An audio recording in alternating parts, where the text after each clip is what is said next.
7주차 관련 이 교환하고 또 오늘 연구 방법 쓰는 부분에서 사례가 되는 논문을 하나씩 보내드렸습니다. 그 논문도 나중에 여러분들이 아 이렇게 쓰는구나 하고 사례로 한번 보면은 좋은 그 논문이기 때문에 제가 보내드렸습니다. 그래서 오늘은 연구 방법 및 작성, 데이터 수집 및 분석, 또 사례, 정리 이렇게 순으로 오늘 여러분하고 같이 수업을 진행하도록 하겠습니다.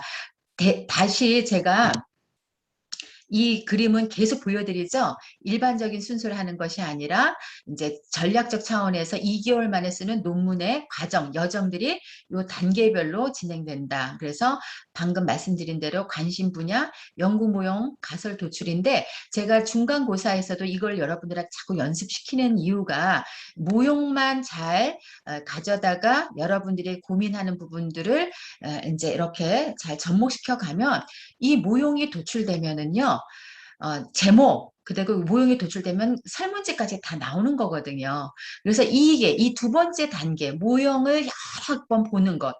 제가 그 지난번에도 토요일 날 박사 논문 이제 지도를 할 때 한 30개 찾아오라고 하셨고 또 여러분들 지금 같이 수업 듣고 계시는 여러분 원우님도 지금 2학차인데 벌써 오셔서 저하고 얘기하는데 논문 모형 찾자고 했는데 벌써 한 10개 정도 찾아오셨거든요. 그런데 재밌어요 하면서. 이게 굉장히 안 될 줄 알았더니 이런 사람들이 이런 식으로 모형을 쓰는구나. 내가 생각했던 것에 또 정말 똑같이 생각하는 사람들이 있구나. 이런 걸 발견하니까 재밌겠죠. 그래서 여러분들 요 중간고사 때 다음 주에 여러분들이 모형 3개는 찾아와서 설명하실 수 있도록 했으면 좋겠습니다. 자, 이렇게 모형을 먼저 그렇죠? 찾는 것이 매우 중요하다 이렇게 말씀을 드렸습니다. 자, 연구 방법에 대해서 말씀드렸죠. 연구 방법이라는 것은 내가 데이터들을 다 수집을 했어요. 여러분들 설문조사. 그러면 데이터들을 가지고 어떤 현상 결과값을 확인하려고 하는 거잖아요. 여러분들 연구 문제 가설을 내세우고 그 결과값을 확인하려면 그 결과값을 하기 위해서 방법들이 있다 말씀드렸어요. 그 방법들은 그 설문 문항이 범주형 자료이냐 또 연속형 자료이냐에 따라서 연구 방법이 다르다고 말씀을 드렸죠. 네, 그래서 그 내용들을 여러분들이 조금 더 환기해서 기억해 주시면 좋겠습니다. 바로 이거죠. 크게 설문 문항은 범주형 자료 또는 범주형 척도라고도 얘기하죠. 그다음에 연속형 자료라고 했어요. 그래서 범주형이라는 것은 그야말로 구분 짓는 거예요. 근데 명목형 척도는 범주, 구분, 여성, 남성, 뭐 이렇게 또 뭐 동작구, 서초구 이렇게 구분 짓는 거라고 했는데 서열 척도는 구분 짓지만 거기에 순서가 있다고 그랬어요. 그러나 간격은 같지 않다고 그랬죠. 예를 들어서 초, 중, 고 그렇죠. 그리고 또 예를 들어서 우리가 연봉 같은 경우에도 뭐 5천, 6천, 7천, 8천 뭐 이렇게 했는데 그것을 여기 죄송합니다. 여기 지금 오타가 났는데요. 잠시만요. 그냥 긁어오느라고. 여기가 명목 척도가 아니라 무슨 척도일까요? 등간 척도. 그죠? 그 다음에 여기는 비율 척도. 예, 큰 실수를 했네요. 그러나 여러분 같이 수정해 가니까 좋으네요. 그래서 서열적된 순서, 초, 중, 고 이런 순서가 있는 것이고 연속형 자료에는 구분도 짓고 초, 중, 고 있지만 초, 중, 고는 같은 간격은 아니잖아요. 그런데 같은 간격일 경우에 그래서 우리가 특히 여러분 설문 문항할 때 여러분들 만족하십니까? 전혀 만족하지 않는다. 만족한다. 보통이다. 만족한다. 매우 만족한다. 그래서 5점 척도. 그래서 1, 2, 3, 4, 5 간격을 같이 두어서 하는 그런 척도들 우리가 등간 척도라고 말씀을 드렸습니다. 자, 비율 척도는 범주 그죠? 구분 짓고 순위도 있고 같은 간격인데 절대 0이 있다. 몸무게 0 있죠. 그죠? 아무것도 없으면 0이죠. 그 다음에 온도도 0이 있죠. 그죠? 그래서 그렇게 0이 있는 거. 그 다음에 토익 점수도 0이 있죠. 0점이 있고 그런 것들이죠. 그런데 이렇게 이런 범주형이냐 연속형이냐 따라서 연구 방법이 다 다르다 그랬어요. 범주형이 독립변수일 때, 또 종속변수도 범주형일 때, 그 다음에 독립변수가 범주형인데 연속변수가 종속변수일 때, 그럴 때마다 다 다르다고 했습니다. 그래서 이 자료가 범주형 자료이냐? 연속형 자료이냐, 그리고 독립변수가 범주형이냐 연속형이냐, 종속변수가 범주형이냐 연속형이냐 다르다 그랬어요. 근데 우리가 모두 연구하는 것의 기본은 두 가지다. 집단 간 비교 분석, 평균 분석 또는 비율 분석, 그다음에 변수 간의 상관성 검증, 관련성이 있는가. 관련성이 있다면 어떤 요인이 어떤 요인한테 영향을 주는가. 딱 이 두 가지 본다 그랬습니다. 우리가 그 많은 분석 방법들이 많고, 뭐 SPSS에서 조절 효과, 뭐 위계적 회귀 분석, 또 매개 효과 분석, 또 매개 조절 효과 분석, 뭐 또 에이모스를 통해 가지고 하는 그런 모든 분석들이 사실은 이 두 가지로 좁힐 수 있습니다. 예. 그러니까 여러분들이 기본만 딱 두고 있으면 굉장히 쉽다고 이제 저는 이렇게 말씀을 드릴 수 있는 겁니다. 그래서 명목형이죠. 그럴 때는 카이 검증, 비율 검증, 독립변수, 종속변수, t-테스트, 아노바는 명목형, 연속형 자료인데 주로 집단 간의 평균 비교 분석. 근데 이제 요즘에 얼마 좀 이제는 예전에는 석사 논문도 아노바까지만 해도 다 좋은 논문이라고 했는데 계속 저희가 진화 발전을 하잖아요. 그래서 t-테스트나 아노바 같은 경우는 그냥 훅 지나가는 거예요. 그래서 이제 회계 분석까지 오는 거죠.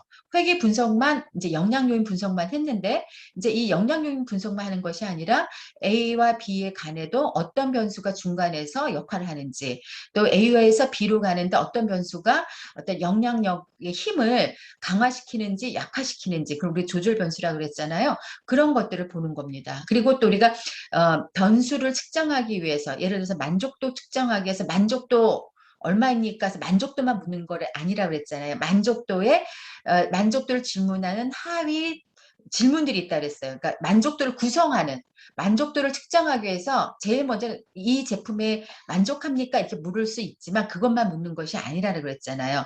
이것을 구성하는 질문들이 있다 그랬어요. 그죠? 그래서 추천하겠는가? 그다음에 재구매 의사가 있는지, 지속 사용할 것인지, 더 많이 구매할 것인지, 이런 것들이 다 만족도를 측정하는 설문 문항이라고 그랬어요.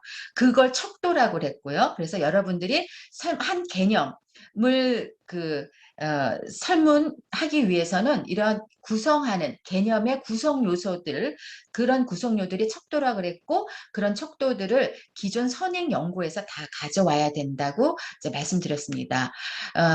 그 서비스 품질에 대해서 여러분들이 데이터를 수집할 때 서비스 품질을 뭘로 할 것이냐, 시스템 품질을 뭘로 질문을 할 것인가, 그 시스템 품질을, 서비스 품질을 질문하는 문항들이 있어요. 그 유용성, 뭐 편의성 이런 것들이 있는데 그 질문하는 것들 20문항이 있어요. 서브 큐얼이라고 그래서 그런 것들을 다 선행 연구에서 갖고 옵니다. 여러분들의 서비스 품질을 질문을 문항을 만드세요. 그러면 암담하죠. 서비스 품질을 어떤 질문을 해야 이게 서비스 품질을 묻는 질문이야?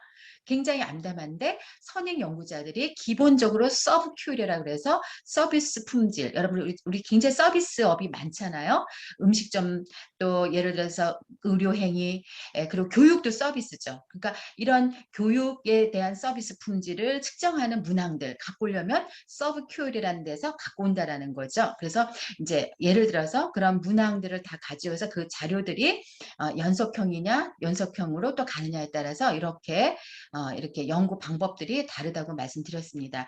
제가 부연해서 한 가지 오늘 어떤 요구를 받았냐면요. 제가 오늘 데이터학으로 가는데 하나 좀 따끈따끈한 자료이지만 그냥 여기서 바로 넘어갈 것입니다. 네, 이건데요.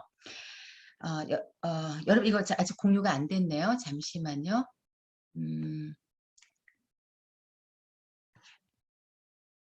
네. 자, 이거는 뭐냐면 지금 과제 중인 설문인데요. 요 앞에 보면은 이제 고경류 우수과학자 후속 R&D 지원사업 수요조사를 하는 과제를 하는데 이렇게 700명의 데이터들이 다 왔는데 저한테 이제 요청한 것이 뭐냐면 사실 이걸로 저널에 발표하고 싶다고 이걸 700명의 아주 좋은 데이터를 받았지만 이렇게 연구 저널에 발표할 걸 염두하지 않았기 때문에 설문 문항들을 연구 방법을 염두해 가지고 만들질 않은 거예요. 지난번에 제가 여러분들한테 말씀드렸잖아요.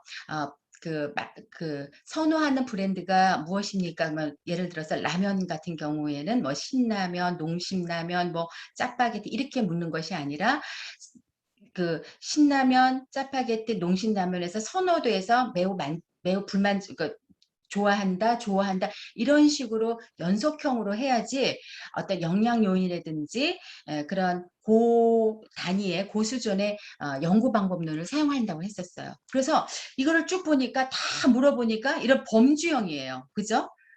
이런 범주형이니까 이런 부분에서 연구 모형을 가지고 오거나 아까 제가 뭐 리그레이션을 한다거나 그런 부분들에서 가져오긴 어려웠어요. 근데 제가 이제 그러면 설문지를 먼저 주십시오. 그럼 설문지를 보고 어떤 게 종속 변수로 하면 좋고 어떤 게 독립 변수로 하면 좋을지 보겠습니다 했더니 좀 나왔어요. 그리고 여기에 보면은 8번에 전혀 도움이 될 것 같지 않다. 별로 도움이 될 이거 어떠죠? 이것이 무슨 변수죠? 연속형 변수죠. 그죠? 그러니까 이건 뭐냐면 도움에 대한 거. 그다음에 여기는 필요성에 대한 것도 1, 2, 3, 4, 5로 만들어졌어요. 그러면 요 8번과 10번을 묶어서 하나의 변수로 만들고 두 개로 측정할 수 있는 하위 구성 요소로 만들 수도 있지 않을까 이렇게 생각을 하죠. 근데 여러분들하고 같이 제가 얘기했던 만족도도 두 개 문항 갖고는 안 된다 그랬잖아요. 만족도도 한 네다섯 개 문항으로 묶어줘야지 좋다고 말씀을 드려서 거기에서 약간 이제 어려운 부분이 있는 거예요. 왜냐하면 미리 연구를 할 것이다 생각하고 그다음에 연구 모형과 연구 방법을 생각을 한다면 설문지를 이렇게 만들면 안 되거든요. 그러니까 데이터를 먼저 받아놓고 연구를 해야겠다 하면은 쓸 데이터가 하나도 없는 거예요. 이게 지금 연구를 하기 전에 데이터 설문지를 먼저 만들었기 때문에 8번, 10번 같은 문항식으로 만들어야 굉장히 좋거든요. 근데 이것도 마찬가지입니다. 그러니까 어떤 필요성에 공감한다 그러면은 연구 인력 부족 경감 정도에서 1번부터 5번까지, 2번에 대해서도 1번부터 5번까지 해서 아까 그죠? 연속 변수로 이렇게 연속형 범주로 만들었어야 되는데 그렇게 하지 않았다라는 거죠. 그런데 이제 여기서 쭉 보니까 여기에서 13번이 참여할 의사가 나오죠. 이게 종속 변수가 되겠더라고요. 그죠? 어떠한 것들이 잘해주면 결국 이 프로젝트의 참여 의사, 그다음에 우리 창업 의도 이런 것들이 좋은 종속 변수가 되거든요. 그래서 이 설문지를 보니까 이거는 참여 의사를 종속 변수로 하는 게 좋겠습니다. 그리고 앞부분에서는 효과성 어느 분야의 효과 여기 설문지를 보면서 뽑아낸 거죠. 그러나 제가 이제 말씀드리려고 하는 거는 설문지도 이걸 이제 막 연구에 여기 염두해 두지 않았기 때문에 굉장히 좋은 데이터이지만 연구의 모형에 쓸 문항들이 별로 없는 거예요. 물론 여기에서 아까 집단 간 또 어떤 특성, 요구 수준에 따라서 참여 의사가 어떠냐 이렇게 해서 범주형으로 해가지고 그 집단 간의 참여 의사에 대한 평균 비교 이런 검토를 할 수 있지만 요즘에는 그런 것들은 당연한 거거든요. 그런 정도의 연구 수준은. 그런 정도의 결과값들은 저널에 발표할 수 있는 것들은 아니거든요. 그러니까 재미가 없는 거예요. 그런 것들은. 그래서 요즘에 많이 연구에 많은 분들이 하는 수준들이 높아졌기 때문에 아노바나 티테스 정도까지는 이미 그 정도는 이제 저널에 나갈 수 있는 그런 것들이 아닌 거죠. 그러면 그냥 저널 발표하기가 무색하다라는 거죠. 그래서 일단 그리고 이제 여기에서 보면 바로 이 16번을 가지고 독립변수로 만들려고 하는 거죠. 자, 여기 보니까 전혀 이렇게 1, 2, 3, 4, 5 연속형 변수로 만들었잖아요. 척도로 만들었는데 독립변수를 8개로 하려니까 참 많긴 많아요. 그러면은 여기에서 1번 기술적인 차원, 그다음 네트워킹 차원, 하고 여기 공동 연구죠. 이런 차원, 그 육합도 같이 공동 연구니까요. 5, 6, 7 같은 차원. 그다음에 고용 증명 차원으로 그래서 이거를 어떻게 묶여질 것인가, 묶여진다라는 거죠. 그러면 이것을 묶여지는 것을 확인하는 것은 요인 분석에서 합니다. 1번부터 8번까지가 한 3개 요인을 묶여질 것 같아요. 그럼 그 3개 요인의 명명을 해서 그것을 독립변수로 두고 아까 참여의사, 종속변수라고 제가 말씀을 드렸잖아요. 참여의사의 어떠한 그 기대 효과가 가질 때 그죠? 이런 쪽 할 때 참여 의도가 높겠구나 하는 것은 굉장히 좀 트렌디한, 그리고 이제 그 시사점을 낼 수 있는 연구 과정일 것 같아요. 그래서 일단 제가 이거 데이터를 달라서 요인 분석부터 하려고 합니다. 그러나 이 좋은 연구를 두고 그다음에 고경력 과학자들 700명을 수집하는 거 어려운데 조금 안타까웠었습니다. 제가 이 자료를 보고 굉장히 많은 질문을 했지만 저널에 발표할 정도로 쓸 수 있는 데이터가 많지가 않았어요. 자, 이걸 왜 말씀을 드리냐면 그만큼 먼저 설문지를 만들 때 조금 한 번이라도 더 연구에 염두에 두고 다른 연구의 모형을 좀 연구했거나, 그다음에 지금 그 설문지를 말 때 범주형으로 질문하지 않고 연속형, 그죠? 연속형 자료, 연속형 척도로, 그죠? 그래서 아까 5점 척도로 이렇게만 했었어도 쓸 자료들이 무지 많았거든요. 그런데 다 범주형으로 물어봤어요. 자, 여러분들은 앞으로 그러시면 안 되겠죠? 근데 범주형으로 물어볼 때도 있습니다. 그러나 되도록이면 연속형 자료로 여러분들이 설문 문항을 만드시는 게 좋겠다, 이렇게 말씀드리겠습니다. 자, 오늘 이제 저한테 그 요청해서 제가 쭉 이렇게 이제 말씀드렸던 내용들인데 여러분들 수업하고 연관돼서 였기 때문에 제가 말씀을 드렸습니다.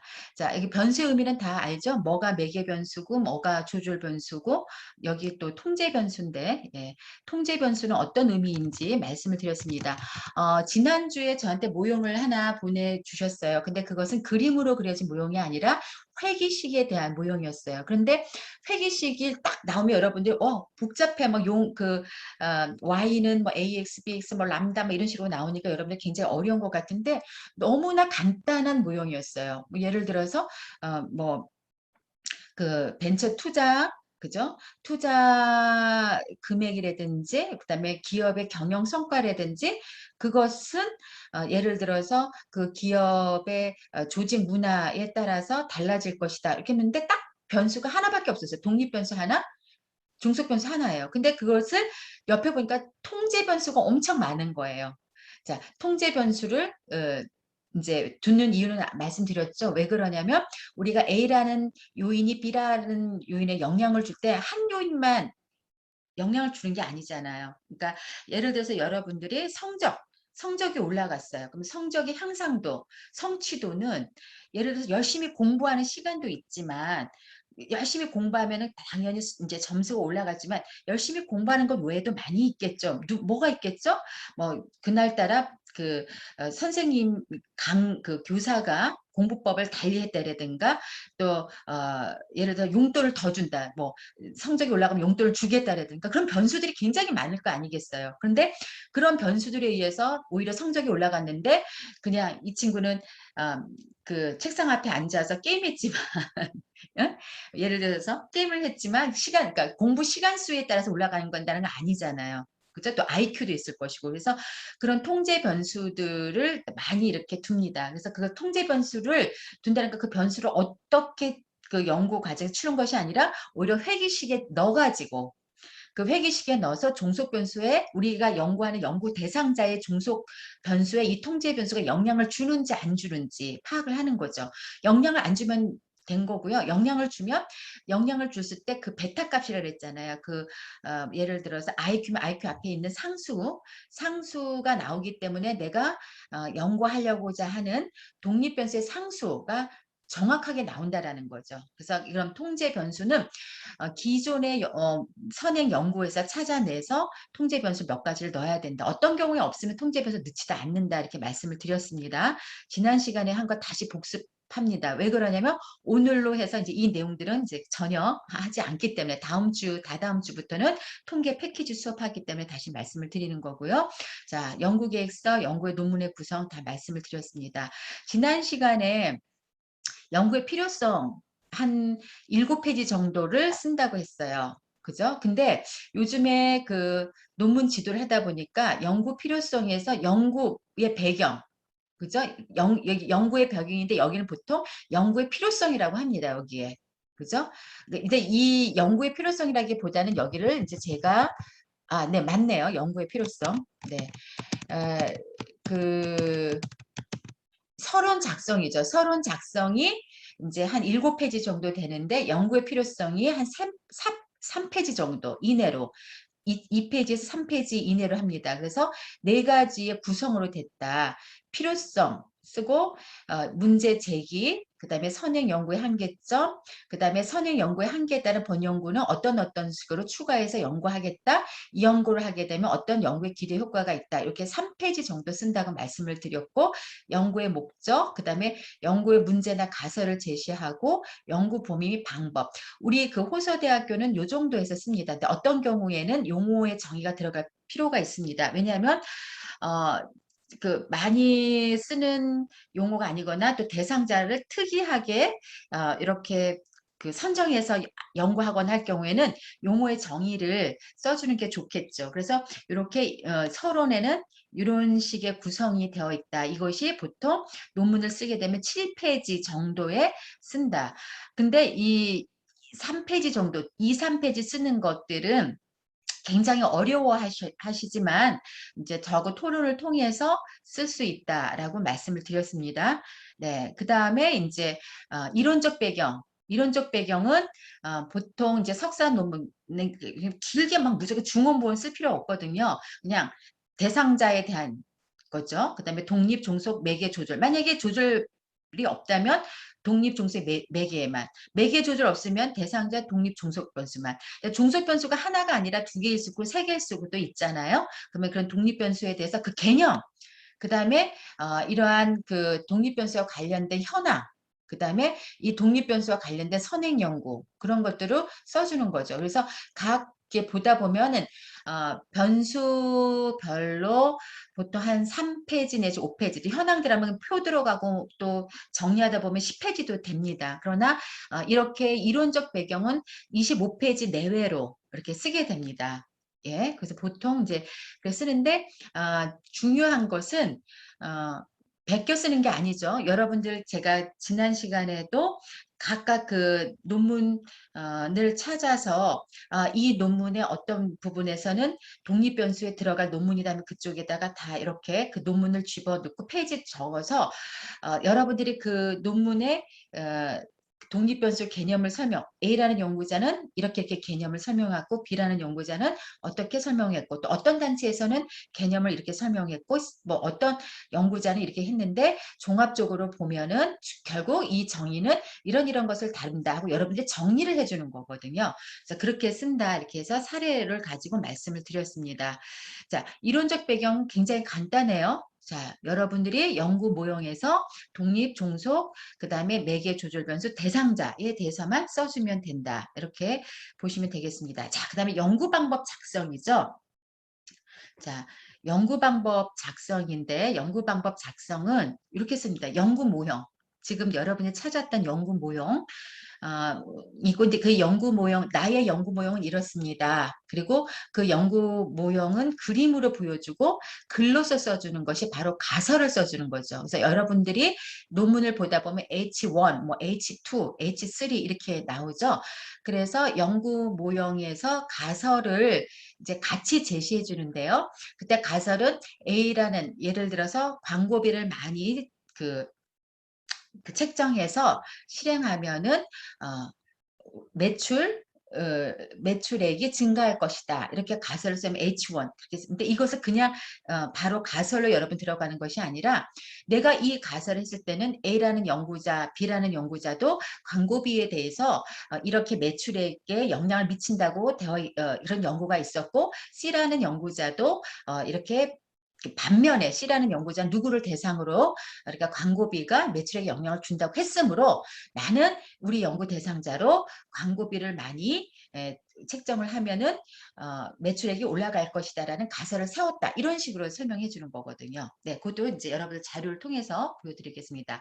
자, 그 다음에 연구 자료 및 대상이죠. 연구 자료는 뭐죠? 연구 자료 데이터 자료잖아요.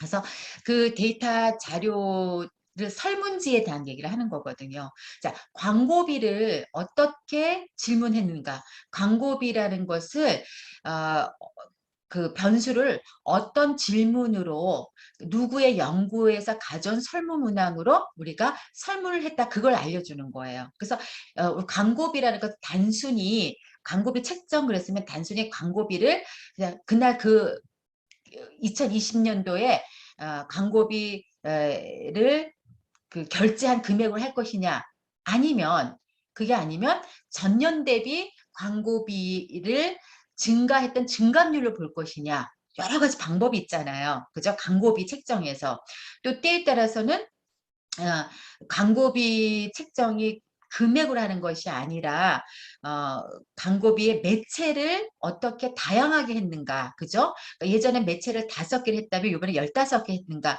여러 가지 광고비 책정에 관한 설문을 할 수 있는 지문이 굉장히 많이 있잖아요. 자, 그런 것들을 여기다 적어주는 거예요. 내 연구에서는 A라는 연구자들은 광고비를 그냥 금액으로 했고 B라는 연구자는 전년 대비 광고 이 증감액으로 했고 C라는 연구자는 광고 매체의 증가율로 했고 뭐 그랬는데 본 연구에서는 광고비 전년 대비 증감률로 광고비를 설문을 했다. 그것을 척도로 삼았다. 이렇게 해주는 거예요. 그렇게 하는 거죠. 그래서 그런 걸 설명해주고 연구 대상자는 모든 뭐 전 국민을 하는 건 아니니까요. 그래서 연구 대상자가 모집단은 누구인데 그 모집단 중에서 내가 그 샘플링을 하는 표본 집단은 이렇게 표본을 해서 선정된 대상을 가지고 설문지 1000부를 돌렸는데 그중에 응답자는 뭐 450명이었고 거기서 결칙치를 제외하고 결칙치는 불성실 응답자들이겠죠. 잘못 응답했거나 그런 걸 제외하고 323개의 샘플을 가지고 이렇게 연구를 했다라는 걸 그런 것들 여기다 적어주는 거죠. 연구 자료 및 대상에. 자, 그 다음에 자료 분석 방법은 우리가 인구 사회적 분석을 위해서 빈도 분석을 하고 그 다음에 각 우리 연구 대상자의 특성을 파악하기 위해서 기술 통계 분석을 하고 그 다음에 집단별로 종속 변수와 어떤 관계가 있는지 t-테스트나 아노바를 하고 그런 얘기들을 이제 해주는 거죠. 그 다음에 주요 변수 설명을 아까 그 말한 척도 드는데 변수인데 여기에 나오네요. 총 문안수 측정 동구의 활용법 그리고 그것들이 요인 분석해서 어떻게 10개의 10개의 어떤 A라는 연구자는 만족도에 대해서 10개의 문항으로 해서 우리가 10개 문항을 설문을 했지만 내가 요인 분석을 해보니까 우리 대상자를 보니까 3개 문항이 지워지고 7개만 됐고 그 7개 선정된 설문 문항의 신뢰도는 얼마이다. 여기까지 해주는 것이 연구 방법에 적어주는 겁니다. 자, 그거를 제가 이제 사례를 들어서 말씀을 드릴게요. 자, 연구 방법. 그죠? 자, 근데 이거를 제가 여기다 옮겨 적기는 했지만 여러분들하고 같이 공유한 그 논문을 가지고 직접 한번 보시는 게 어떨까 생각해요. 자, 다시 화면 공유를 할게요.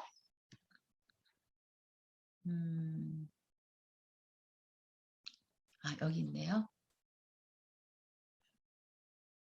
자, 좀 보이시나요? 네. 조금 크게 키울게요.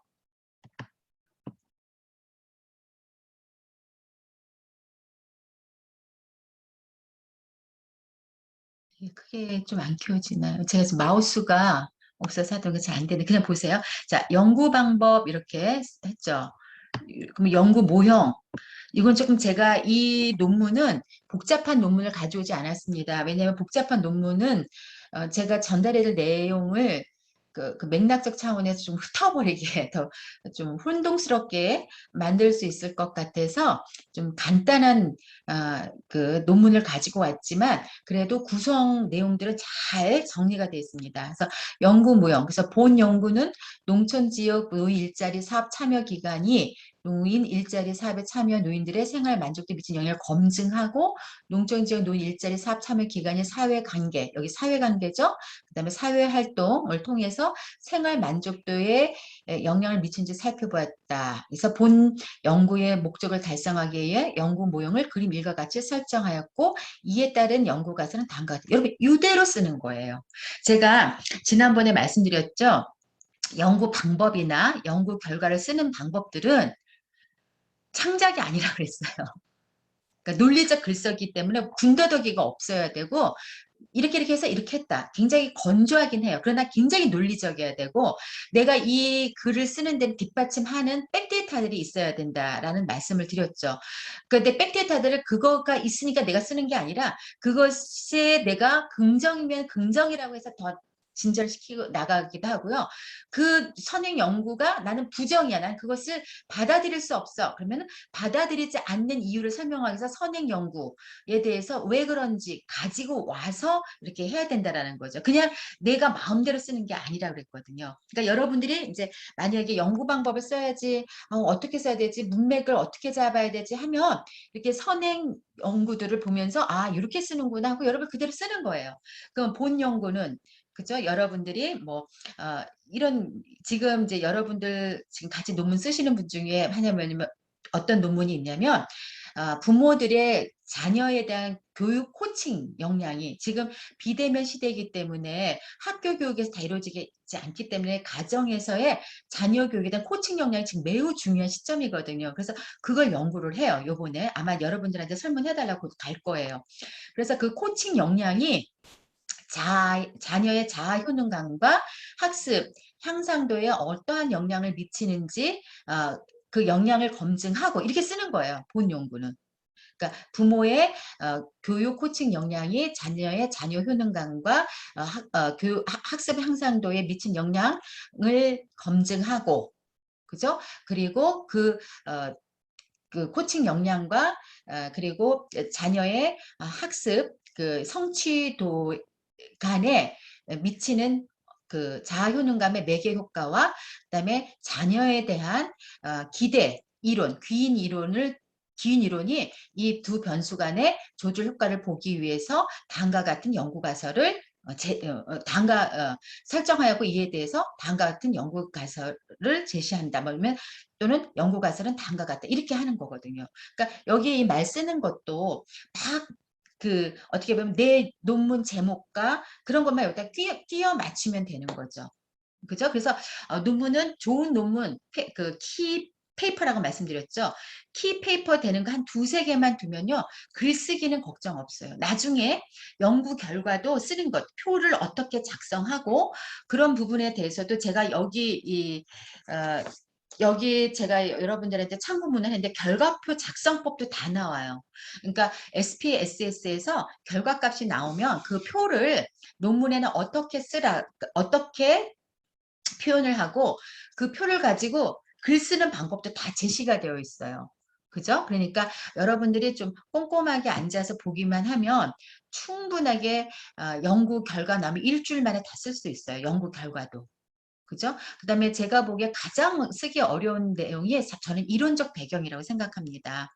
이론적 배경은 내 논리를 끌고 가야 되기 때문에 또 내가 참 쓰고 싶어서 선정한 논문들이 그다지 많지가 않아요. 근데 사실 있는데 많은 데서 내 논문을 뒷받침해 줄 수 있는 논문을 추려내는 게 사실 어렵거든요.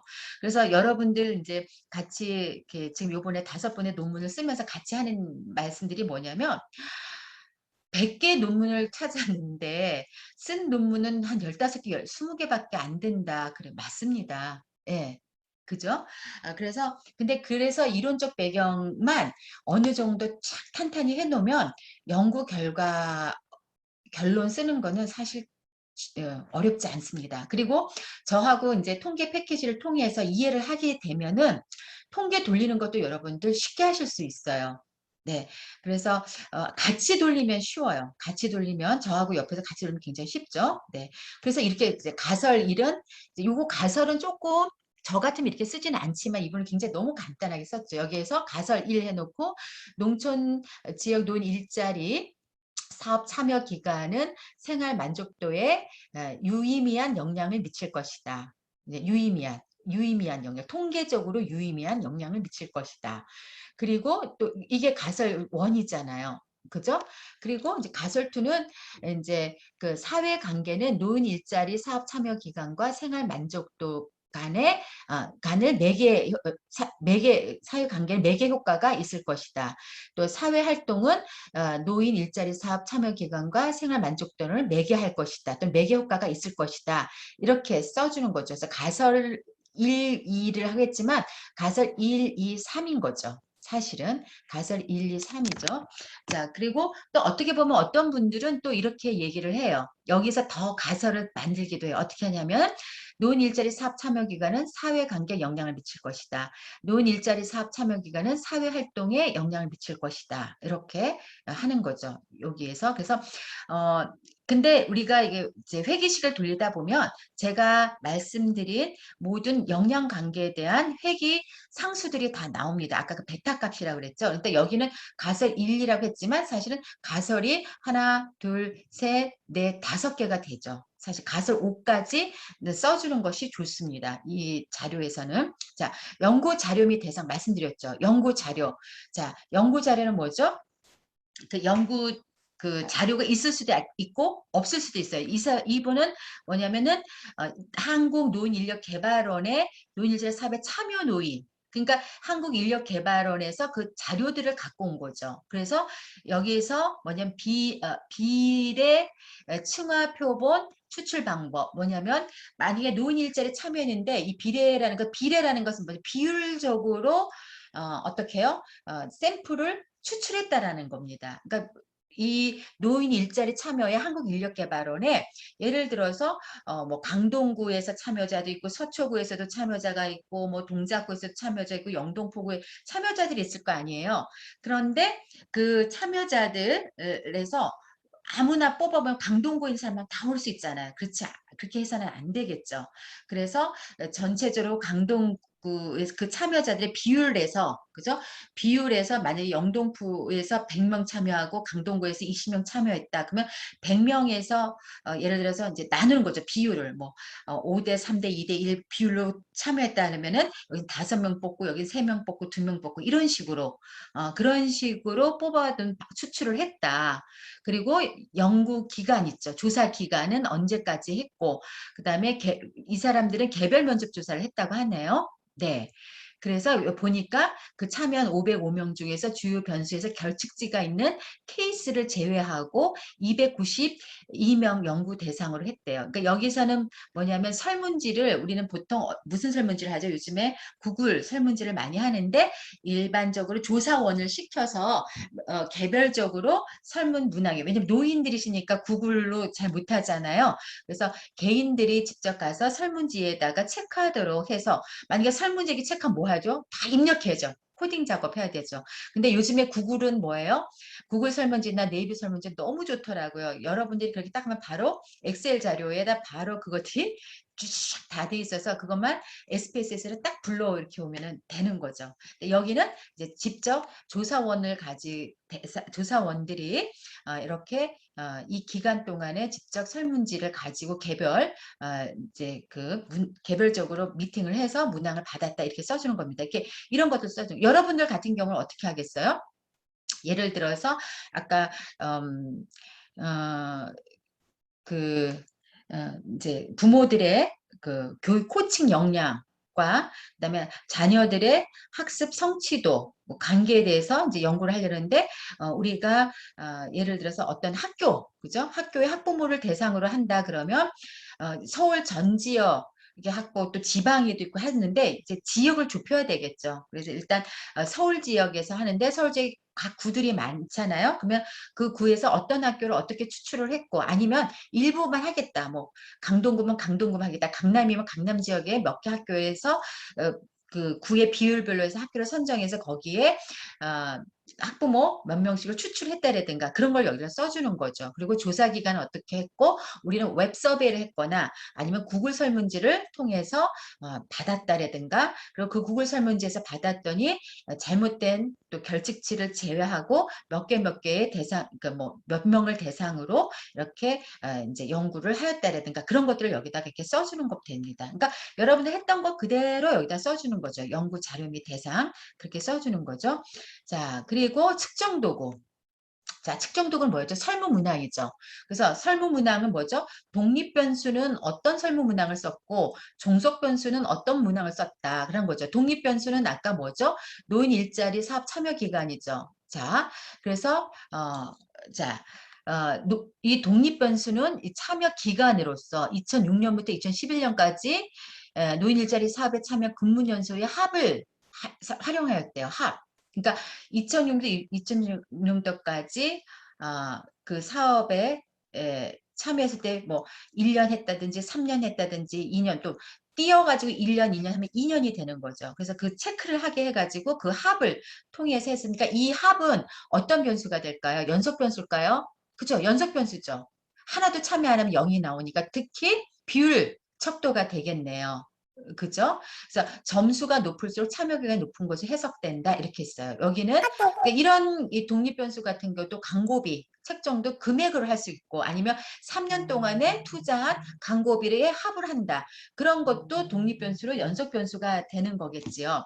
자, 종속변수에 대한 측정 도구에 대해서 나왔어요. 본 연구의 종속변수는 생활 만족도로서 한국노인인력개발원에서 김종숙 이 연구자가 생활 만족도 한 것을 참고해가지고 구성한 척도의 평균을 활용하였다. 그러니까 이제 이 척도가 뭐죠? 한 5개 문항인데 5개 문항의 평균 합을 해서 생활 만족도를 했다라는 거죠. 여러분들도 만족도 하면 5개 문항을 하잖아요. 그럼 5개 추천 여부, 또 재사용, 그다음에 그 또 자주 사용 이런 것들이 있으면 이 5개 문항을 각각 하는 것이 아니라 이거의 평균 내는 거예요. 그래서 이 평균 값을 만족도 평균 값이 이제 변수로 들어서 리그레이션에 들어오는 건데 그래서 변수 계산한다라는 거거든요. 이거는 이제 SPSS에 다 합니다. 그래서 그 척도의 평균을 활용하였다. 생활 만족도는 9개 문항, 9개의 평균 값으로 했다라는 거죠. 그러니까 9개 문항에 어떤 사람은 4번, 5번, 뭐 3번, 2번, 9번 뭐 이렇게 했을 거랍니다. 했겠죠? 그럼 그 사람의 평균값 그리고 292명의 평균값으로 해가지고 생활 만족도를 했다라는 겁니다. 그래서 전혀 그렇지 않다 이렇게 이제 5점 척도로 다 했다라는 거고요. 해석상 편의로서 부정적인 문항은 역으로 환산했다. 왜? 부정적으로 질문했으면 일이 좋은 거잖아요. 그죠? 오는 나쁜 거고 그래서 우리가 이제 이것을 우리가 변수 핸들링 할 때 이것도 이제 SPSS 하는 겁니다. 환산하죠. 1은 5로 2는 4로 3은 3, 4는 2로 그 다음에 5는 1로 이렇게 해가지고 변환해가지고 썼다 이렇게 하는 것들이죠. 근데 그 척도 이 생활 만족도 9개 문항이 다 쓰여졌나 봐요. 그 신뢰도, 그 9개 문항이 얼마나 생활 만족도를 계속 여러 사람들이 동일하게 해도 그 생활 만족도로, 생활 만족도를 질문한 문항이라고 나오는 그 비율이 75.9, 거의 굉장히 높죠. 그죠? 신뢰도 높게 나왔습니다. 이렇게 써주는 거예요. 척도에 대해서 측정 도구가 설문 문항이라고 그랬죠. 매개 변수도 이렇게 써주는 거죠. 매개 변수는 사회관계 2개였죠. 사회활동. 그래서 본 연구의 첫 번째 매개 변수는 사회관계로서 계약에서 현재 자주 만나거나 연락한 친인척, 친구 이게 뭐죠?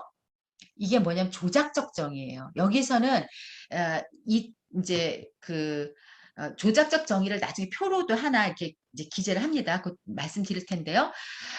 사회관계라고 여러분이 정의할 수 있는 거 굉장히 많이 있는데 본 연구자는 귀하께서 현재 자주 만나거나 연락을 취하는 친인척, 친구, 이웃은 몇 분 정도로 계십니까?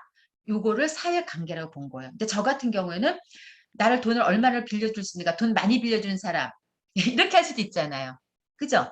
그러니까 사회관계에 대해서 개념을 각 연구자마다 사람마다 다른데 그것도 내가 하는 것이 아니라 이런 것도 사실은 어떤 연구자가 했던 걸 가지고 온다고 그랬죠. 그리고 그 질문도 비율 척도를 했대요.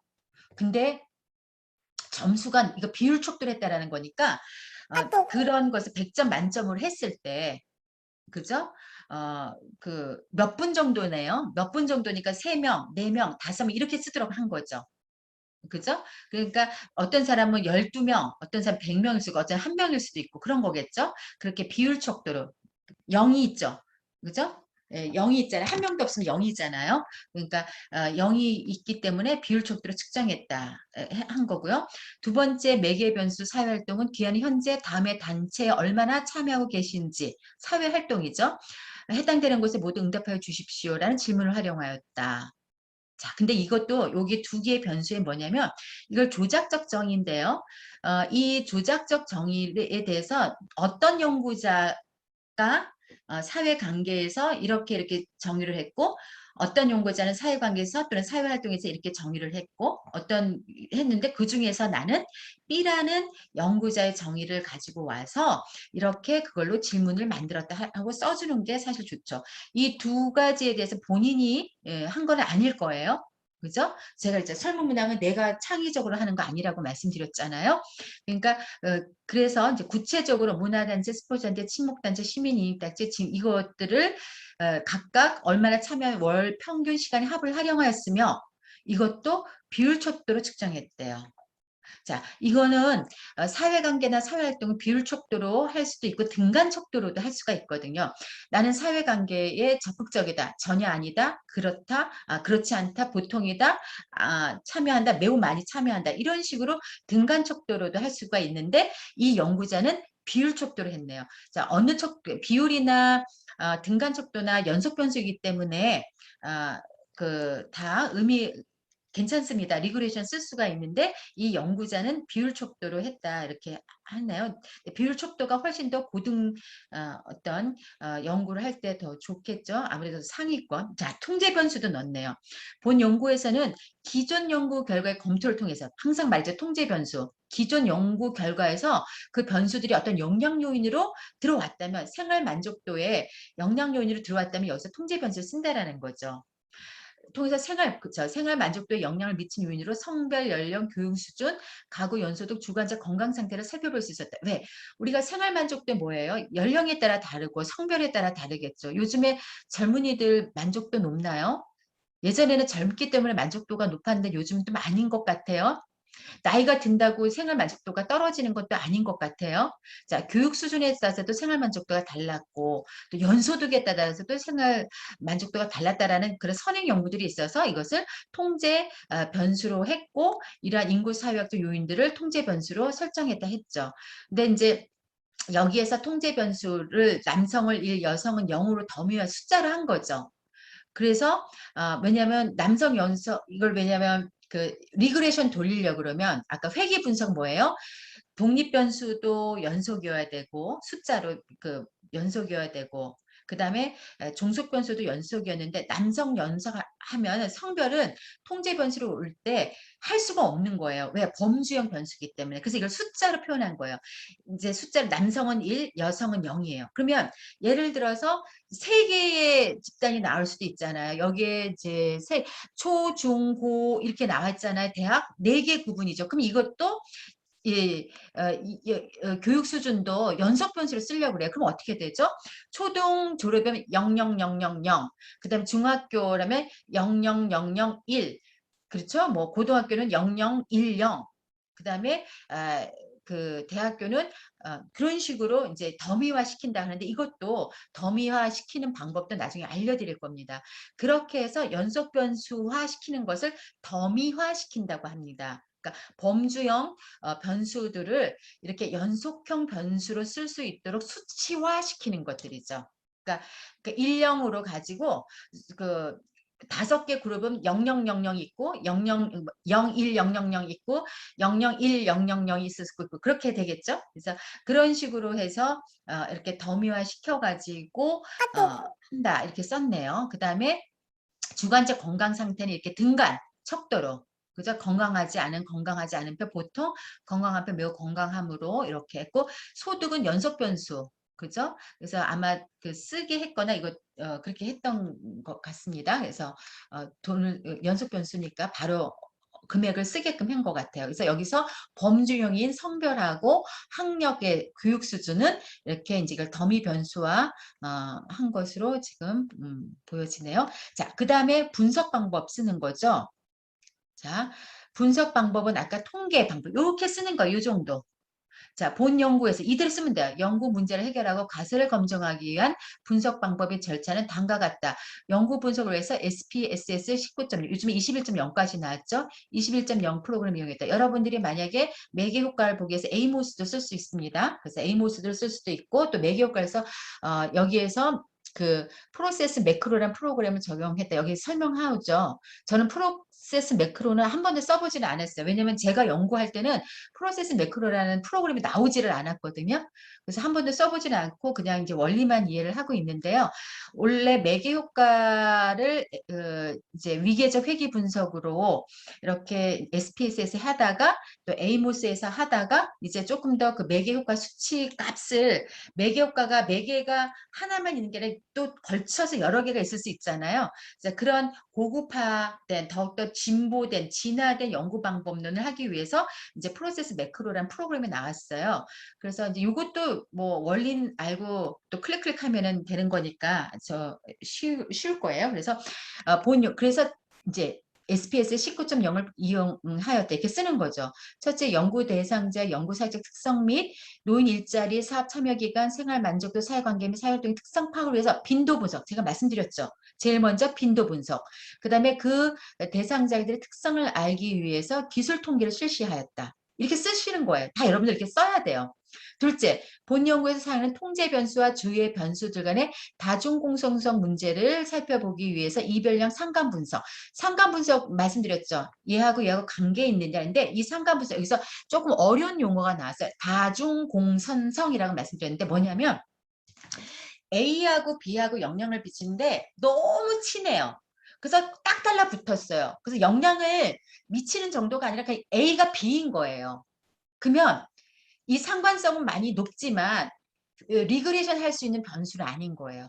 그래서 이 아이들이 어느 정도는 거리가 있어야 돼요. 그래야 A가 B한테 영향을 주는지 아는데 너무 거리가 가까워 서로 예를 들어서 이 상관 개수가 0부터 1인데 보통 상관 개수가 0.4에서 5, 6, 7까지는 괜찮은데 0.9 이상이 되면 A하고 B는 같은 거예요. 같은 거예요. 변수가 달리 말을 했지만 같은 거예요. 그래서 이런 상관 계수를 보거나 또 다중 리그레이션을 돌리면 VIF라고 그래서 다중 공성성 수치가 나오거든요. 얼마나 얘하고 밀접한가. 근데 관계성에서는 밀접하지만 그 상관이 되게 높아 영향을 서로 주는지 아닌지 몰라. 부부가 그렇잖아요. 한 몸이잖아요. 부부가 남편이 있고 부인이 있지만 따로따로 있지만 결국 어떤 자녀 문제가 있으면 하나잖아요. 의견을 하나로 내세우잖아요. 그 하나로 봐야지 떨어져서 부인이 남편들 영향을 그렇게 본다라는 거 아닌 거죠. 변수에 그런 변수가 있다라는 거죠. 그래서 이런 다중공성성 문제를 살피기 위해서 이별량 상관 분석 실시했다. 그렇게 했고 상관 분석을 했고 그다음에 연구 모형 검증을 위해서 아까 매개 효과를 위해서 프로세스 매크로 프로그램 적용하여 분석하였고 매개 효과를 확인하였다. 자, 여기에 이제 회귀 분석 한 거를 생략을 했네요. 여기에서는 또 아까 참여 기간이 아까 생활 만족도에 영향을 주는데 회귀 분석을 했다든가 이제 근데 그거를 아마 프로세스 매크로를 통해서 하기 때문에 이 안에 다 이렇게 넣었던 것 같습니다. 자, 그리고 나서 이게 바로 연구 방법 쓰는 거예요. 제3장. 제3장 쉽죠? 연구 모형 쓰고 가사 쓰고 연구 대상과 자료를 어떻게 수집을 했고 그다음에 측정 도구의 조작적 그래서 조작적 정의와 설문 문항을 어떻게 했다는 걸 여기 쓰는데 여기서는 이렇게 통제 변수 이렇게 나왔지만 표로 또 적어줍니다. 그래서 생활 만족도는 뭐다. 어떤 조작적 개념은 뭐고 그 조작적 개념은 어떤 연구자의 것을 갖고 왔고 그것은 설문 문항은 7개다, 뭐 9개다 이렇게 표로 다 만들어줍니다. 그러니까 독립 변수, 뭐 매개 변수, 종속 변수에 대한 조작적 정의 그리고 그 조작적 정의를 갖고 오게 된 선행 연구자 그다음에 그 조작적 정의를 측정하는 설문 문항이 7개인지 8개인지 9개인지 그렇게 써주는 거고 그리고 그거에 대한 신뢰도가 얼마이다 이렇게 써주는 거죠. 자 그리고 이제 여기에 지금 연구 방법론에 잠깐만요. 네. 여기에 지금 안 나온 게 뭐냐면 요인 분석이 안 나왔어요. 지금 이 연구에서 아까 7개 문항, 8개 문항에서 나중에 제가 보여드리는데 7개가 5개로 줄이면 차원 축소가 되는 거거든요. 축소되는 아까 신뢰도가 나오면 요인 분석이 먼저 나와야 되는데 그건 이제 잠깐 쉬었다가 요인 분석했던 그 내용들을 잠깐 보여드리면서 그렇게 하도록 하겠습니다. 자, 연구 방법 이제 여러분들 이제 이해하셨습니다. 그래서 연구 결과를 쓰는 것도 잠깐 쉬었다가 하도록 하겠습니다. 이제 지난번에 여러분들 설문지 작성 방법 중에서 설문지 표지 어떻게 써야 되는지도 말씀을 드렸죠. 그래서 이렇게 이제 구글 설문지 제목 쓰고 먼저 학부모 학습 코칭 역량이 자녀의 자녀 효능감과 학습 능력 향상에 미치는 영향, 자녀의 자녀 효능감, 매개 효과와 자녀에 대한 균 이론 조절 효과를 포함하여 이렇게 했죠. 그래서 자기 소개를 먼저 하고 그 다음에 연구의 목적 쓰고 그 다음에 그다음 이제 활용에 대한 부분들이죠. 익명으로 처리되고 그다음에 간단하게 답변해주고 감사하다 이렇게 쓰는 거죠. 그죠? 그래서 이렇게 쓰고 난 다음에 여러분들 이거 금방 만들죠. 구글에서요. 그리고 이제 1번에서 이렇게 지금 이 설문 문항들을 다 선행 연구에서 갖고 온 문항들이죠. 뭐죠? 부모의 코칭 역량을 질문하는 거거든요. 그래서 코칭 역량에 대해서 이렇게 쭉 지금 계속 한 3-4번 검토했습니다. 왜냐하면 말이 조금 안 맞는 경우들이 있거든요. 그래서 아마 지금 이제 아마 내일 정도로 이렇게 뿌려질 것 같은데요. 좀 늦긴 했지만 그래서 필수 항목을 해놔서 이제 답하지 않으면 넘어가지는 않죠. 네. 네. 그래서 이제 이게 좋은 이유가 뭐냐면 이렇게 이렇게 구글 설문지를 하고 나면 이제 잠시만요. 네, 나중에 전화 드릴게요. 이 구글 설문지를 하게 되면 아까 지금 얼마나 많은 사람들이 현재 응답을 하고 있는지 바로 실시간으로 알 수가 있고요. 그리고 이것이 이제 종료가 되고 나면은 다 엑셀로 다 저장이 됩니다. 그래서 엑셀로 저장돼서 여러분들이 아까처럼 설문지 면접 조사원 통해서 하는 면은 일일이 다 입력을 해야 되지만 그러지 않아도 되고 그것을 바로 SPSS로 불러들여서 이제 데이터 핸들링 한 다음에 이제 연구 통계 분석하면 되겠죠. 그래서 논문 쓰면 좋은 방법이 있어요. 쓰면은 얻어지는 게 있어요. 어떤 게 얻어지냐면 자료를 해석할 수 있는 능력들이 생기고 지금 여러분들이 굉장히 수많은 자료 중에서도 어떤 게 좋은 자료라는 것이 보여지는 안목이 키워지거든요. 그리고 또 하나는 보화가 숨겨져 있는 것을 알거든요. 그러니까 막 그냥 구글링하고 네이버 거기서 찾지 마세요. 정말 많은 연구를 해서 한 자료가 논문 200개, 300개를 봐가지고 했던 그런 보고서 하나 보시는 게 더 중요하거든요. 그러니까 그런 걸 볼 수 있도록 하는 어떤 안목도 키워지고 능력도 키워지고 그거에 따라서 또 그렇게 할 만큼 보여지고 또 그러다 보면 더 깊게 여러분들도 수준도 높아지고 그러면 여러분들 또 기회를 잡을 수 있는 것도 많아지니까 꼭 논문 되도록이면 쓰시기를 바랍니다. 그리고 논문을 쓰냐 안 쓰냐에 따라서 또 조금 많이 달라지죠. 이왕 얻어가는 게 달라지죠. 그러니까 이왕 공부하시니까 잘 많이 얻어가셔야 되잖아요. 2년 동안 쓴 분하고 안 쓴 분하고는 얻어가는 게 저는 굉장히 차이가 있다고 보거든요. 그러니까 되도록이면 쓰시는 것이 좋지 않을까 이렇게 지금 제안을 드립니다. 그래도 결과에도 연구 결과는 이제 표와 그 결과 값에 대해서 설명을 하는 거기 때문에 간단하지만 지면을 많이 할애하게 되죠. 표가 막 나와야 되니까. 그죠? 그래서 지면 할애를 많이 하게 되기 때문에 그 지면 할애를 하다 보면 한 30페이지 정도 돼요. 그러나 쓰는 내용들은 그다지 막 특별한 거 없어요. 아까 말씀드린 대로 연구 방법처럼 두부 모판에다가 딱 잘라서 나오듯이 그렇게 내 데이터를 넣으면은 글짓기 하는 거 아니거든요. 근데 연구 방법, 변수 그런 것들이 정확해야 되는 거죠. 정확해야 되는 그건 뭐죠? 선행 연구를 통해서 척도들을 잘 가지고 와야 되는 거예요. 결국 그게 가장 좋은 논문의 키가 되는 거고요. 그 다음에 이 논문이 사회의 연구 분야에 기여할 수 있는 주제라면 더 좋은 거죠. 그래서 좋은 논문이라는 것은 아까처럼 쭉 논리적으로 끌고 오는 거. 이 변수들을 왜 이렇게 끌고 왔고 변수들의 상관관계, 연관관계를 끌고 오는 논리적, 이론적 연구. 그 다음에 두 번째로는 정확한 연구 방법.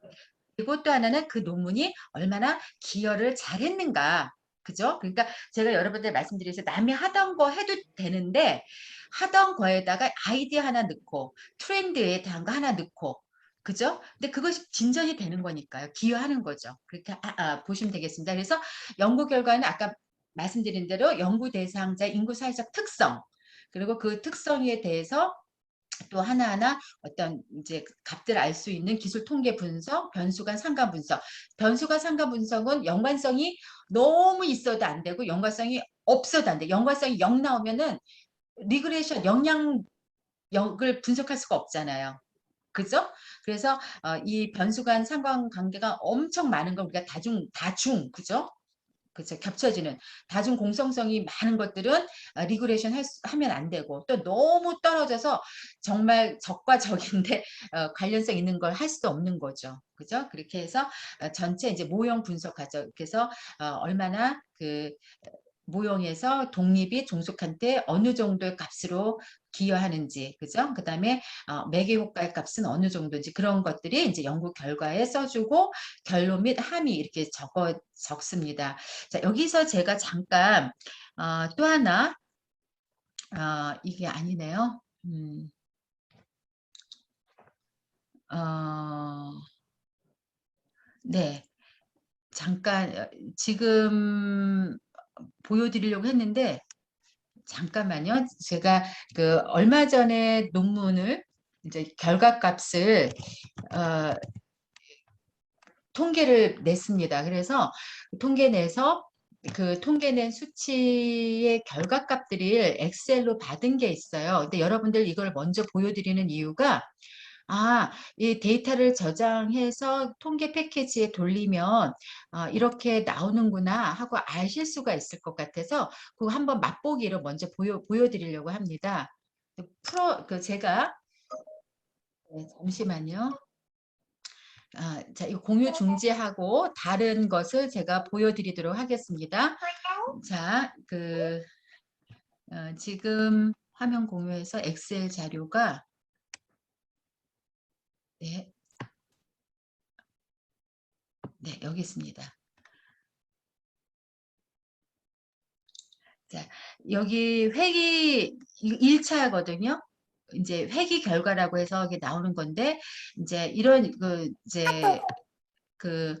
저희들이 이제 회기식이라고 해서 SPS에다 넣으면은 이런 식의 표들이 나와요. 근데 이제 이걸 보면 여러분들이 이게 뭔지 잘 모르죠. 그러나 이제 결론적으로 이렇게 말씀을 드리면 우리가 회기 분석하면 우리가 회기식이 나온다 그랬잖아요. 그러면 회기식은 뭐죠? 종속 변수는 A 플러스 B 독립 변수 1 플러스 C 독립 변수 2 이렇게 해서 그다음 뭐 통제 변수 이렇게 해서 회기식이 나오잖아요. 그럼 회기식이라는 것을 우리가 회기식의 모용 적합도라고 하는 거예요. 그러니까는 예를 들어서 회기식이 뭐죠? x가 얼마만큼 올라가면은 y는 얼마만큼 증가한다. 또는 x가 얼마만큼 올라가면 y는 감소한다. 그래서 뭐예요? 우상향으로 선으로 올라가거나 우하향으로 선으로 내려와야 돼요. 그런데 어떤 경우에는 이게 점들이 이렇게 선으로 올라갔는데 원으로 그려질 수가 있잖아요. 아니면 우리가 컵 모양으로 되거나 컵을 뒤집어진 모양 그런 거는 우리가 회기 분석할 수 있나요? A라는 것이 증가됐을 때 B라는 것이 얼마만큼 증가하는지 감소하는지 하려 보려면 Y는 A 플러스 BX라는 회기식이 성립이 돼야 되잖아요. 그래서 이 통계에서 그다음 뭐냐면 이 회기 분석을 하려면 얘가 회계식을 만들 수 있는 모형 적합도라는 걸 검증하게 돼 있어요. 그것이 바로 이제 모형 요약에서 나오는 거죠. 그 적합도가 분산 분석을 가지고 하거든요. 모형 요약은 모형이라는 것이 그런 회기식이 F량의 변화량이 A에 B라는 것이 선으로 된다.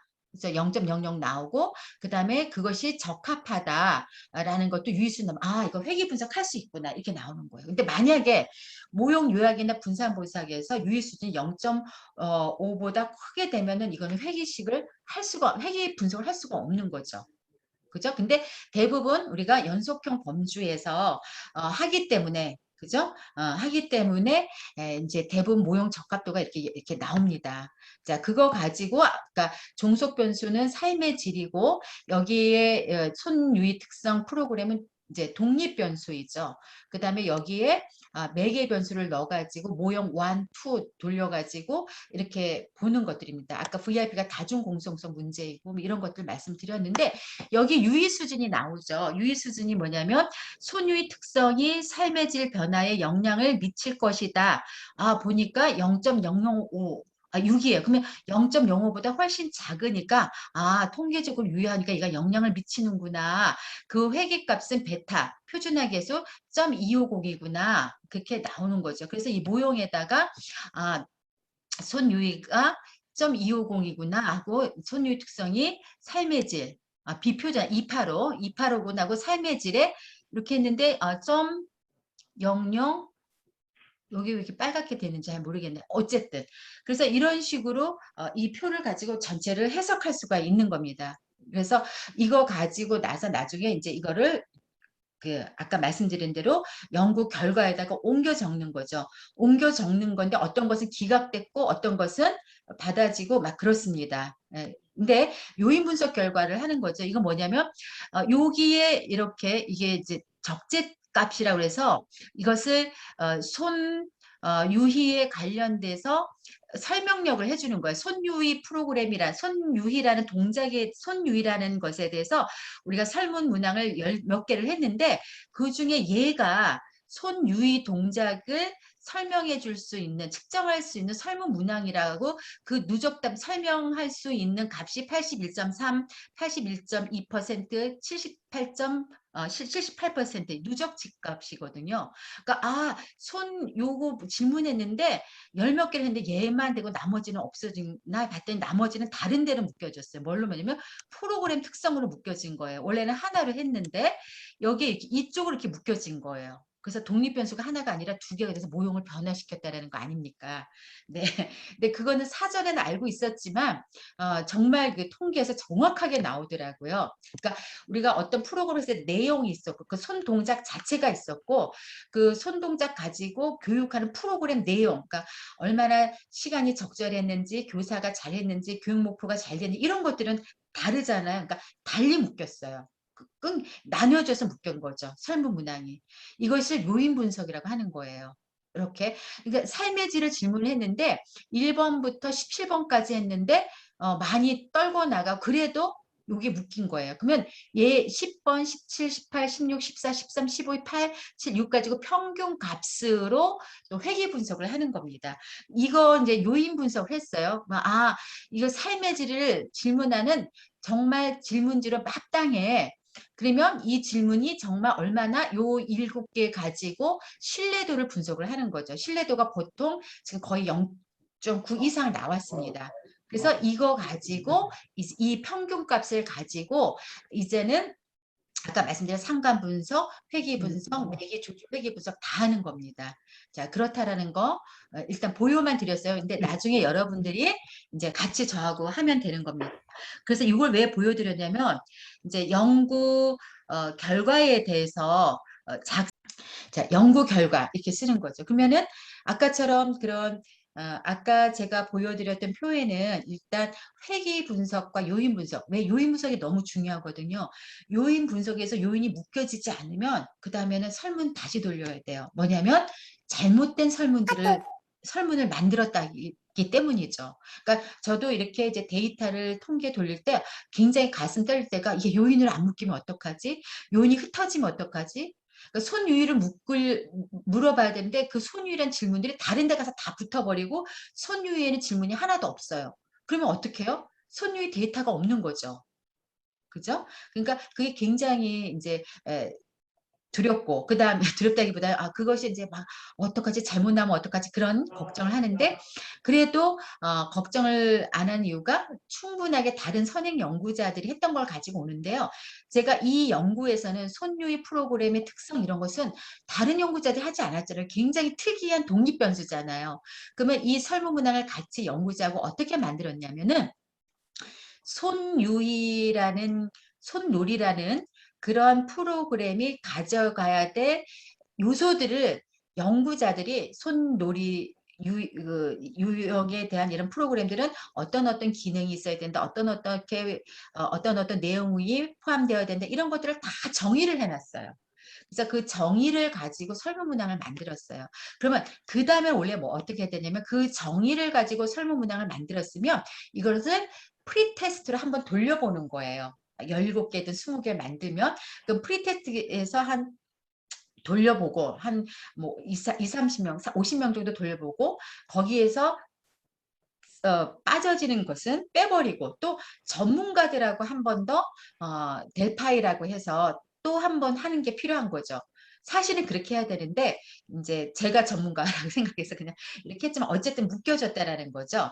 그래서 방금 말씀드린 이런 요인 분석하고 신뢰도는 아까 연구 방법에서 척도에 그죠? 척도의 기술하는 거 있었잖아요. 어떤 연구자에 의해서 이런 설문 문항을 가져왔고 나는 이런 설문 문항을 참고를 했는데 그것을 쭉 했던 요인 분석으로 이렇게 묶여졌고 그 신뢰도는 얼마였다라는 것이 아까 요인 분석하고 신뢰 분석은 연구 방법의 척도 부분에 그렇게 기재해 주는데 이 논문에서 그걸 안 해놨더라고요. 그죠? 네. 자, 그런데 이 논문을 제가 왜 갖고 왔냐면 간단해서 가져왔어요. 여러분은 너무 복잡하면 머리 아프니까요. 자, 연구 결과, 연구 대상자 인구 사회학적 특성. 그래서 표 1과 같다. 그죠? 성별은 남성이 얼마, 여성이 얼마 비율하고 그래서 여성 노인의 비율이 더 높은 것으로 나타났다. 이렇게 여러분이 쓰는 거예요. 보고.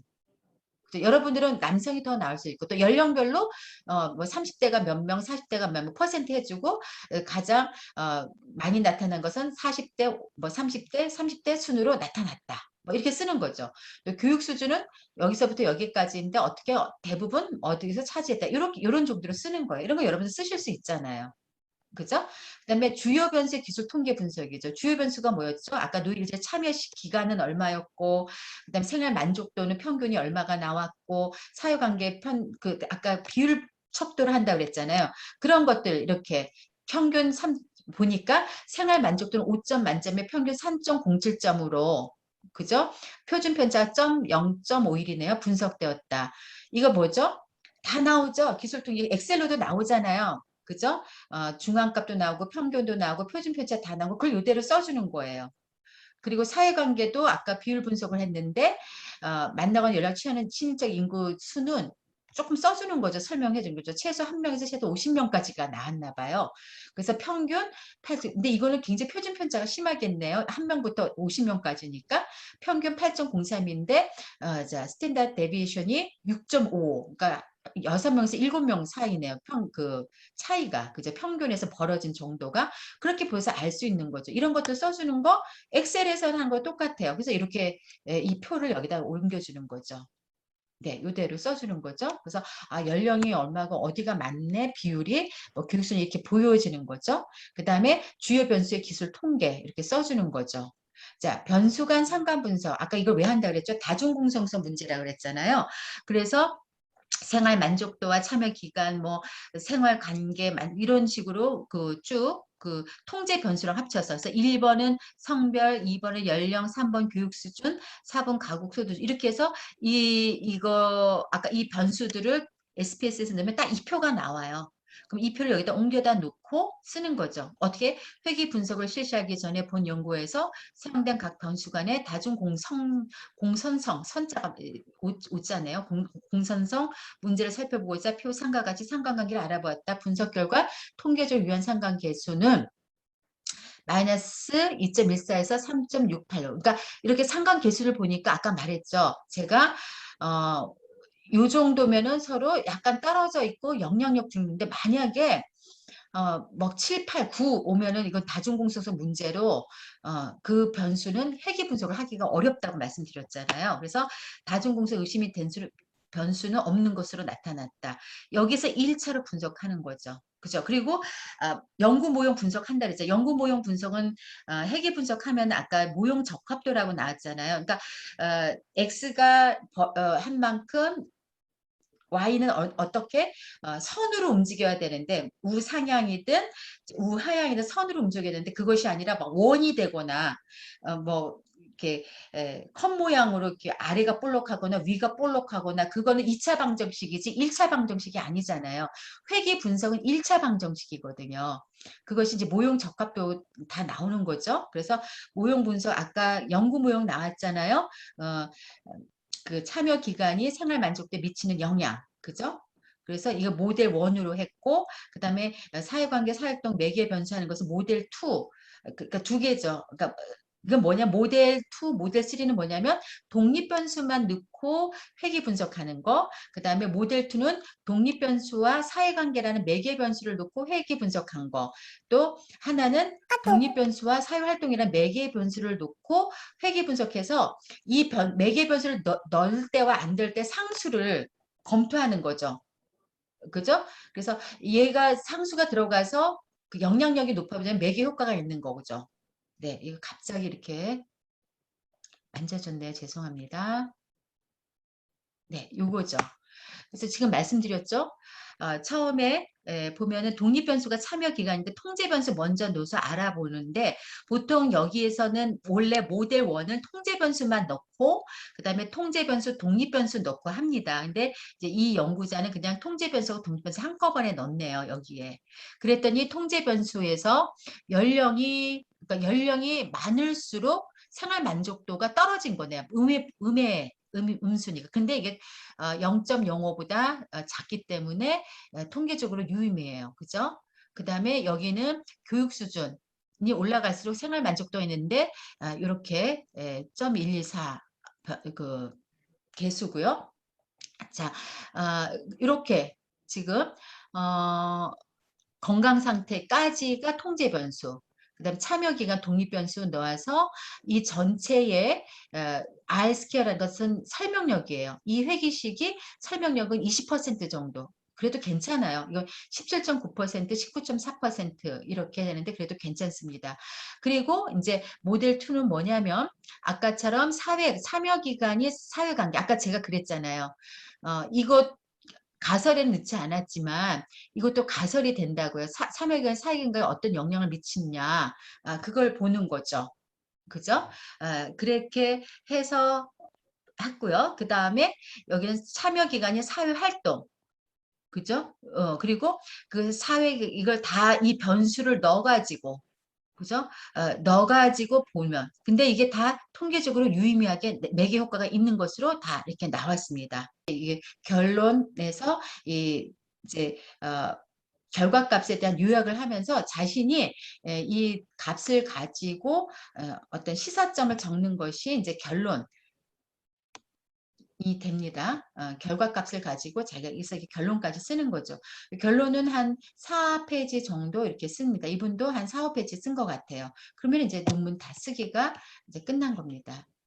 네. 자, 그 다음에 자, 이렇게 보면 지금 여러분들한테 지금 서론 쓰는 거. 서론은 거의 4개나 5가지를 쓴다고 말씀드렸죠. 연구의 필요성, 연구의 목적, 연구 문제나 가설, 연구 범위 및 내용, 연구 방법, 그리고 용어의 정의까지 쓰는 것. 그것이 서론이라고 말씀드렸고, 그 다음에 이론적 배경 쓴다 그랬어요. 이론적 배경은 이제 연구 대상자에 대한 것, 그 다음에 독립 변수, 종속 변수, 매개 변수, 조절 변수에 대해서 개념이라든지 현황과 선행 연구 이렇게 쓴다고 했고 연구 방법 쓴다 그랬어요.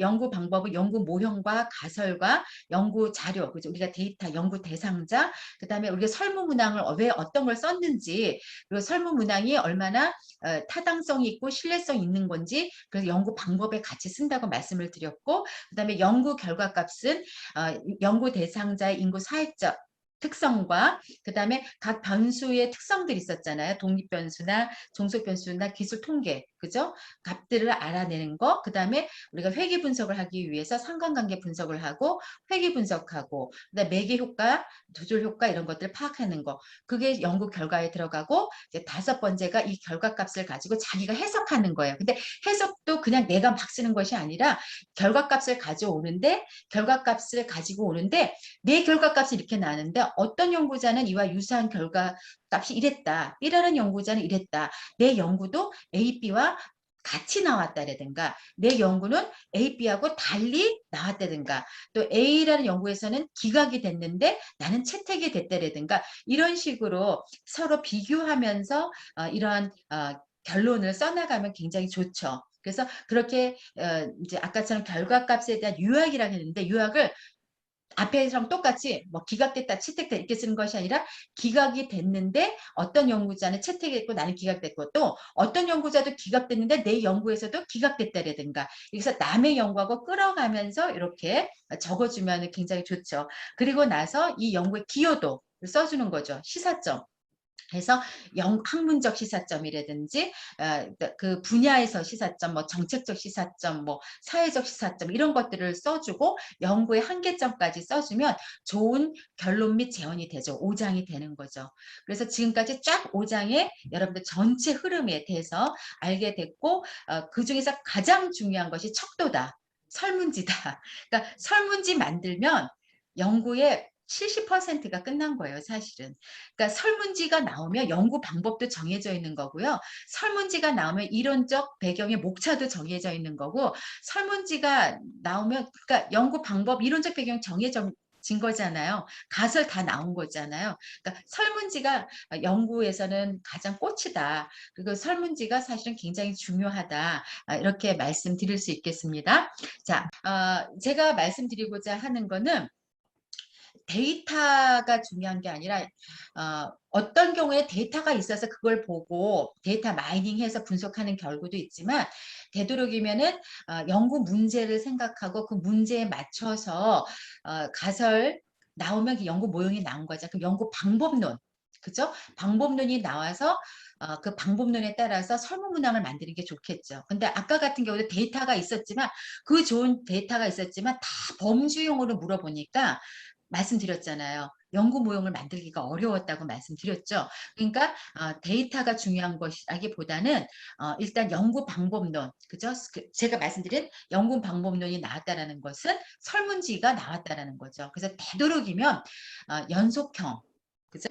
자료로 여러분들이 데이터를 받아내시는 게 제일 좋겠다 이렇게 말씀드릴 수 있겠습니다. 자, 이건 뭐냐면 이제 표 대상자 또 감안해가지고 연구 주제를 정하는 건 너무 좋죠. 그러니까 제가 물어봐요. 막 뭔가 연구를 막 하고 싶다 그런데 그거 정말 이 연구에 대해서 설문 받을 수 있어요? 대상자들 명확하게 설문 받을 수 있어요? 먼저 여쭤봐요. 근데 못해요. 그러면 저는 일반적으로 설문을 잘 받을 수 있는 분야로 돌리죠.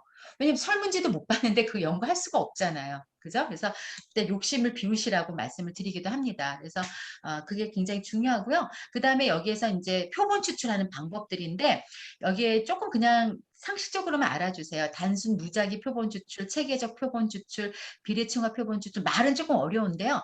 단순 무작위는 뭐냐면 난수표처럼 몇 번째 그 번호 있는 거 가서 하는데 우리 보통 단순 무작위 표본 추출을 안 하죠. 그냥 보통 이제 이런 체계적 표본 추출이나 비례층화 표본 추출인데 체계적 표본 추출은 예를 들어서 1번부터 10번, 11번부터 20, 21번부터 30 이렇게 나눴으면 4번, 14, 24, 34, 44 이렇게 뽑는 것들.